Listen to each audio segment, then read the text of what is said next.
मित्रांनो, आज आपण जाणून घेणार आहोत मराठी चित्रपट, नाटक आणि दूरचित्रवाणी या तिन्ही माध्यमांमध्ये आपल्या दमदार अभिनयाने वेगळी ओळख निर्माण करणारे अभिनेते म्हणजे सुबोध भावे यांच्याबद्दल.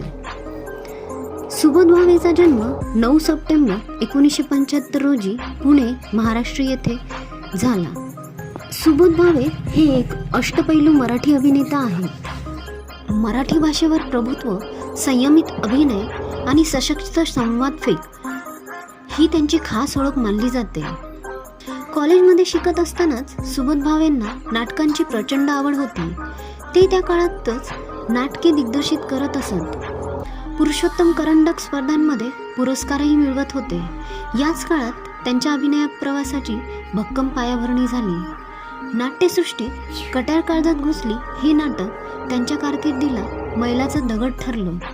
या नाटकाचं दिग्दर्शन आणि अभिनय दोन्हीही प्रचंड गाजले.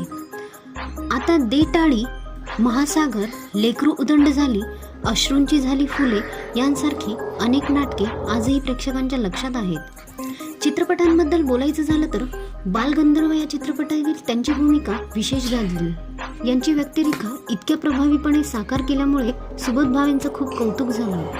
त्यानंतर लोकमान्य टिळक, कट्यार काळजात घुसली आणि डॉक्टर काशीनाथ घाणेकर या चित्रपटांमधील भूमिका त्यांच्या अभिनयाची उंची दाखवतात. टेलिव्हिजनवर सुबोध भावेंनी अनेक संस्मरणीय भूमिका केल्या आहेत. आभाळ माया, कळत न कळत, कारे दुरावा, कुलवधू, चंद्र आहे साक्षीला, तुला पाहते रे यांसारख्या मालिकांमधील त्यांच्या भूमिका आजही लोकप्रिय आहेत. आणि आता सध्या सुबोध भावे विनदोघातली ही तुटेना या मालिकेत समरची भूमिका स्वीकारली आहे. तसंच त्यांनी मालिकांबरोबर अनेक कार्यक्रमांचे सूत्रसंचालन केले आहे. 2015 साली घुमान येथे झालेल्या अखिल भारतीय मराठी साहित्य संमेलनातील महाराष्ट्र रांगडा, पंजाबी भांगडा या विशेष कार्यक्रमाचं सूत्रसंचालन सुबोध भावे यांनी केलं होतं. सुबोध भावे प्रति एपिसोड 50 ते 55 हजार इतके मानधन घेतात. त्यांच्या वैयक्तिक आयुष्याबद्दल सांगायचं झालं तर सुबोध भावे, त्यांची पत्नी मंजिरी सुबोध भावे या स्वतंत्र उद्योजिका आहेत. या दोघांना कान्हा आणि मल्हार ही 2 मुले आहेत.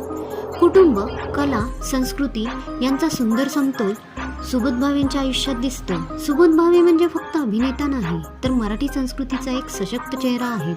तर मित्रांनो, तुम्हाला त्यांची कोणती भूमिका सर्वात जास्त आवडते कमेंटमध्ये नक्की सांगा.